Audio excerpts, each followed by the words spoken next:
हाय मित्रमैत्रिणी, तुम्हाला सर्वांना गुढीपाडव्याच्या शुभेच्छा. पूर्वी गुढीपाडव्याचं महत्त्व आहे त्यापेक्षा जास्त आत्ताही आहे आपल्या भारतामध्ये. पण मला वाटतं गुढी कशी उभारावी. आपण साडी आणि कलश त्यावर असते अशी गुढी उभारतो. तर माझी ही आजची गुढी आहे ना, ती शाब्दिक गुढी आहे.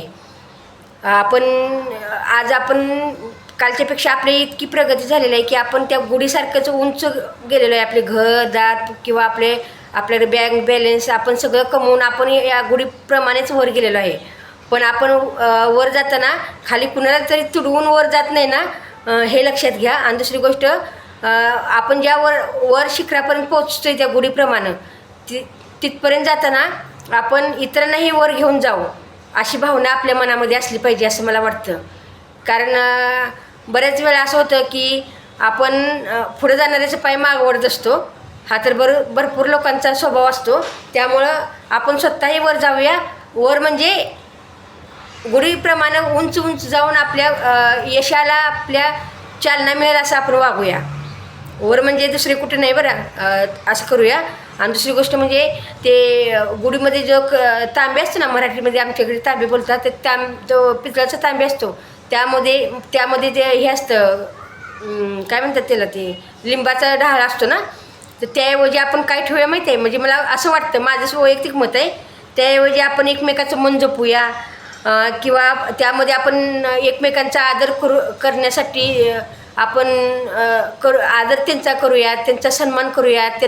आणि आपण आपला अभिमान वाटेल आपल्या घरच्यांना असं काहीतरी काम करूया.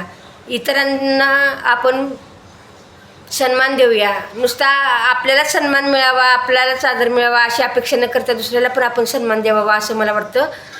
आणि दुसरी गोष्ट म्हणजे त्या गुढीमध्ये मैत्रीसुद्धा असावी, शांती पण असावी. म्हणजे देशामध्ये खराब वातावरण चाललं आहे, त्याच्यापेक्षा आपण सगळेजण शांतीने राहावं असं मला वाटतं.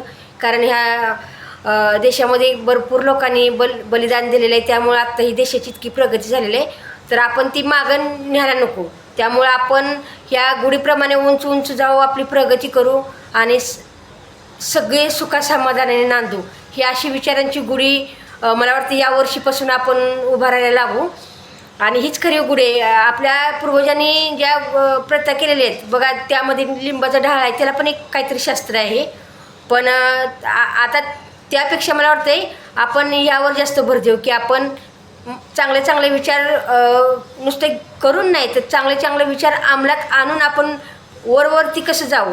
आणि आपण आपल्या घराची प्रगती केली तर देशाला सुधारण्याची काहीही गरज नाही. आपल्या एका घराची प्रगती झाली, असे प्रत्येकाने जर आपापल्या घराची प्रगती केली तर ॲटोमॅटिकच देशाची प्रगती होणार आहे. म्हणून आपण गुढीप्रमाणे उंच उंच आकाशामध्ये अशा भराऱ्या घेऊ. गुढीपाडव्याच्या तुम्हाला शुभेच्छा. मला जे वाटतं ते मी बिनधास्त बोलते आणि हाच माझा सच्चेपणा आहे ह्या व्हिडिओ मागला.